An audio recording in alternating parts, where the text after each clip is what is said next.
Hey, how's it going, everybody? Welcome back to another video. It's your host, Rising Oblivion. Today, guys, I'm going to go over 10 reasons why you should play Persona 5 Strikers, because I have been sort of streaming the game here lately, and I made a video over Persona 5 Strikers, and I've seen a lot of people still questioning whether or not they really want the game. It's been a week since its official release, so I figured it'd be kind of cool for me to go over maybe 10 reasons why you should play the game, and maybe that might help you out a little bit on whether or not you want to actually take the dive on getting Strikers, or whether or not you feel like the PC port is worth it, and this, that, and the other. So here are 10 reasons why you should play Persona 5 Strikers. So these are pretty much just going to be good things about it. I might make a video called, like 10 bad things about it as well, but here's like the 10 good things or 10 reasons to play it. And number one here, it's just because it's a continuation of the Persona 5 story. I mean, yes, technically it is a Persona 5 Royal continuation, even though Kasumi's not in it, and these games were being developed at the exact same time, hence why certain music from Persona 5 Royal and certain characters do not actually show up in Strikers or Scramble if you're talking about the Japanese version. And still, even with that in mind, this is still technically a sequel to the Persona 5 story. This does take place a little bit, after a couple months, I think, after Royal, technically. And they do work in Royal into this. Kasumi's off doing some gymnastic stuff. So the number one reason I think here is just because it's a continuation of the story. If you like Persona 5, you're going to really like Strikers and the story. It's super good. So let's do number two. So the number two reason is the gameplay. So I know a lot of people were questioning because this has been primarily a turn-based series, so sometimes you get spin-offs that aren't turn-based, but honestly, I'm going to have some of the gameplay and stuff in the background. You can see it's actually really fun and really fluid. It's actually kind of nice to experience a game like this where, you're not always doing turn-based kind of stuff. The new mechanics, honestly, are really fun, and I think is something similar to something like Final Fantasy VII Remaster, or Remake, I guess you could say. They're now remastering it again, but it's getting kind of confusing with Intergrade. But this game's actually pretty fun. It incorporates some turn-based mechanics. Not only just turn-based mechanics, but really the turn-based mechanics from Persona 5. It incorporates that into some fast-paced, sort of action-y type of stuff, where time sort of slows down and you could be a little bit more tactical with your stuff, even though there is fast-paced gameplay sort of going on, and you could select your different moves and swap through personas. It's actually really fun, and you could swap through the different characters and stuff, and there's different showtime attacks and certain combo attacks you can do with other characters, and honestly, it's actually pretty fun. There's even, elements that hurt certain enemies more. You can knock them down, you can have an extra turn, baton pass, stuff like that. So it does feel a lot like a Persona 5 type of game with all that stuff in mind. Even though it's like an action-based RPG, still, you have some of those elements of the gameplay, which is really fun. It doesn't feel like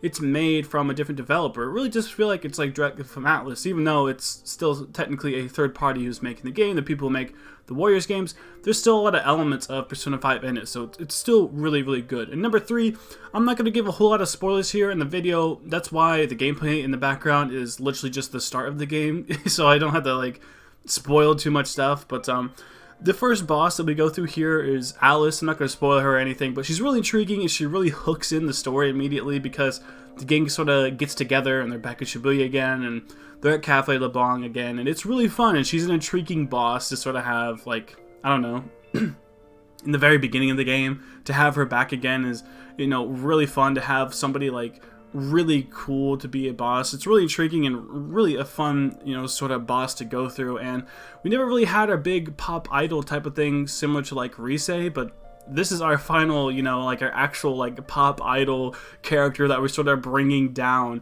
in Persona 5. So it's definitely a Rise-like character. So if you like Rise, you might end up liking this a lot.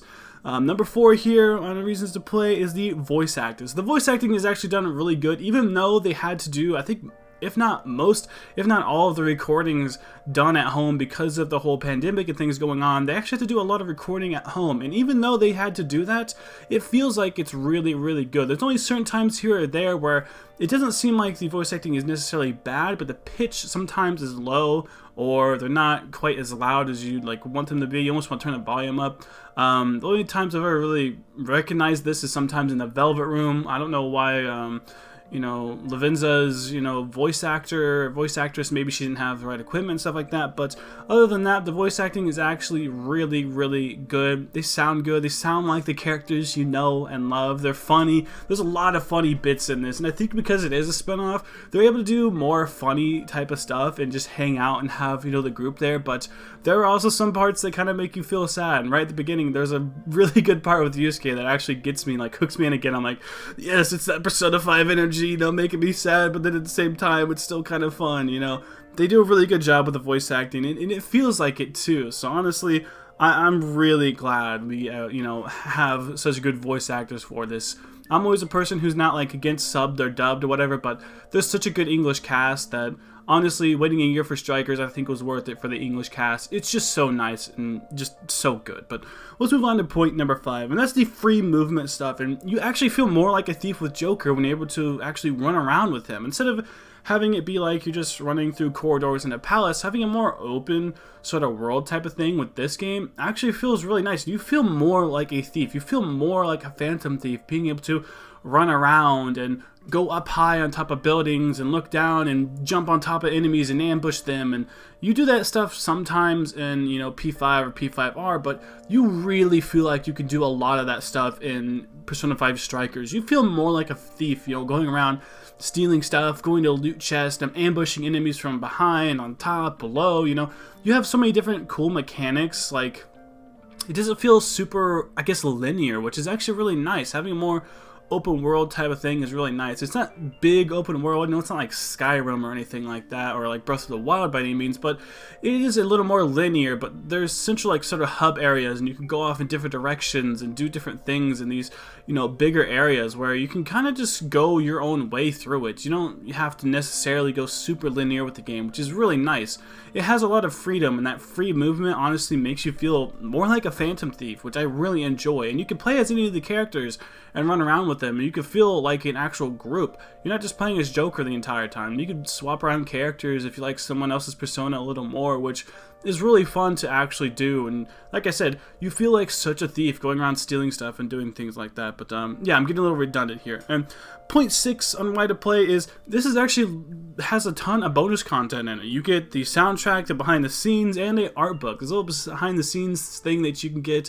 It's a little download, and every single version of the game has this, where just a standard game comes with a lot of good bonus content, which is really cool. And the soundtrack, of course, I mean, the Persona music always is great. I mean, all the Atlus games for the most part have, tremendous music. So it's really cool to actually have that bonus content be in there and be able to just listen to those tracks. And it's something that's for free. Most games have deluxe editions where you have to pay extra money to do all that stuff. I don't know if it's because, the English version had to wait a year or something like that. That's why they maybe decided to throw in this bonus content, but it's actually really cool to have all of this extra stuff, being able to actually play this game and have all that stuff, on the side for you just maybe to check out later. It's still really cool, and I'm glad that they sort of put that all in there. And point number 7, which I kind of touched on this already, and I think a lot of people know this, but I think this is really cool and in a good direction. But this game's out on PC, Switch, and PS4, which is really cool. Or PS5, I guess you could say, if you try to run the game on PS5. So PS4, PS5, whatever. But it's multi-platform. Even though there's been a lot of issues so far with the PC port, a lot of people have been crashing, but there's also been a lot of people who've had absolutely no problem. I think a lot of it comes down to what GPUs and things like that you have, or what kind of computer build that you have. Some people are having issues with their game, but at the end of the day, the thing is multi-platform. The Switch version's been pretty good, the PS4 version's been pretty good, and like I said in my previous video with the PC issues video, there's more than likely going to be patches for this game, so expecting patches in the future should be a good thing. We'll hope Atlus does do that. They have been known to patch certain stuff in the past before, but a lot of times those are for games that they didn't really have to patch a whole lot. So hopefully we see a lot more patches for this game, because the anti-aliasing is pretty bad and some other glitches and bugs and stuff like that. But the fact that this is multi-platform means a lot of people in the community can actually get a hold of it, which is actually really cool. Alright, point number 8 here on why to play Persona 5 Strikers is the CGI cutscenes. So Right now you're seeing an animated cutscene in the background. Well, there's other cutscenes where they use their in-game models to sort of do stuff. They did this sometimes in P5 and P5R during certain bits, I think whenever they were talking to the enemy and stuff, but these are fully pre-rendered CGI cutscenes, which actually look super, super nice. Something similar to like the end of Persona 5 Royal with the special ending character, I'm not going to spoil, but the true ending, something like the CGI cutscene type of stuff like that. But in this game, it looks super, super nice and super clean.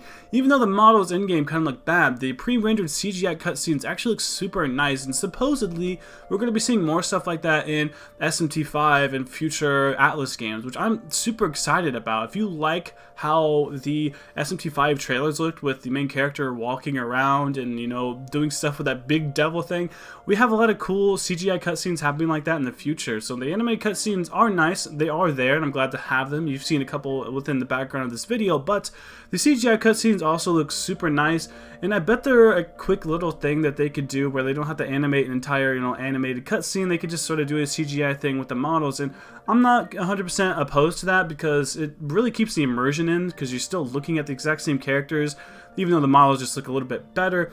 It's a little bit similar to Final Fantasy VII Remaster, and I hate that I'm constantly, you know, comparing these two, even though they technically were being made at the same time. Even though this came out a year later, it was just for the dub, so technically it isn't like one ripped off the other. They really just came out near the similar times. They're both made during the same time, so there's no way they really could rip each other off. But I'm glad games are going down this road, and honestly, it looks really, really cool. Alright. Point number 9, and this is the new locations in Japan. So instead of just being stuck there in Tokyo, you actually can go to a lot of different places in this game. I'm not gonna ruin them, but you go to a couple different places. I'll say a couple names, but I won't say any of the bosses or enemies there because I want this to be kind of spoiler free. So go ahead and skip it like 10-20 seconds if you don't want to be spoiled by the names. But you go to places like Hokkaido, you go to Osaka, you go to these different places within Japan. I'm not going to say any more of them, but you go to these different places, which is actually really cool. You're not always just stuck in Tokyo. So going to different places in Japan, having the whole, you know, camper there, going around with your friends, it's really cool and a nice experience, which is similar, I think, to what Persona 5 actually was going to be. That was the original plans for the game before stuff changed and they went with the staying central sort of in Tokyo, Japan, which still, I love the Tokyo, Japan places, but being able to explore more places in Japan is actually really, really cool, and I'm glad that they're there and I really enjoy them. And my last point here is the number 10 point is the cooking mechanics. So this game brings in a new mechanic where you actually can find recipes, or not really recipes, but the items for recipes, and you can cook stuff there with the team, similar to Final Fantasy 15. I hate that I keep comparing it to that, but you know, Ignis would find, you know, different recipes based off of different ingredients and stuff you find, and you gain new recipes, and you can make new stuff for the party. So you probably wonder, you know, if you're not at Cafe LeBlanc, well then how do you actually create this type of stuff? Well, you can create them in the camper, and Joker, it would make sense since the last game, he knows how to cook a lot of different things. He's had a whole year with Sojiro to learn different recipes. You can make the coffee, you can make the curry, stuff like that. A lot of good SP items come from this, so you can actually go out and buy ingredients depending on the different places that you are, and you can come back to the camper with the group and actually make really cool items that you can use in battle to gain more SP, more health, cure different ailments and stuff like that, and different buffs as well. So it's a really cool mechanic that they actually put into this game, and it's more of a like a on-the-go type of creation type of thing. And this is, I guess, just like a bonus point, but Sophia also is like a sort of shop that you can always go to. She's always there. Technically, she says that like she mails stuff to you, but I'm pretty sure it's just a mechanic to where you can have a cooking type of thing at the camper, and you can also have, you know, a shop there as well through Sophia. So you don't have to do a bunch of traveling to get all this different stuff that you need. But that doesn't mean that the stores and stuff out there are not there. They definitely are there. If anything, there's more stores in this game than there ever has been before, and they have different items and stuff like that, different sales. Sophia has sales as well, and overall it's really cool. But hopefully these 10 points helped you out a little bit with understanding whether or not you want Persona 5 Strikers. Leave comments down below. Tell me your favorite thing from Strikers. Maybe this can help some other people sort of know whether or not they actually want to play this game. I've seen a lot of people on the fence, and I figured since it's been about, you know, a week since the game came out, that maybe it'd be cool to drop a video talking about the 10 points that I like so far about the game, and hopefully that might help you out in the future. But Like, comment, subscribe, click the bell to be notified whenever I go live again. I have been live streaming this game, or whenever I have a new video come out. As always, thank you so much for watching.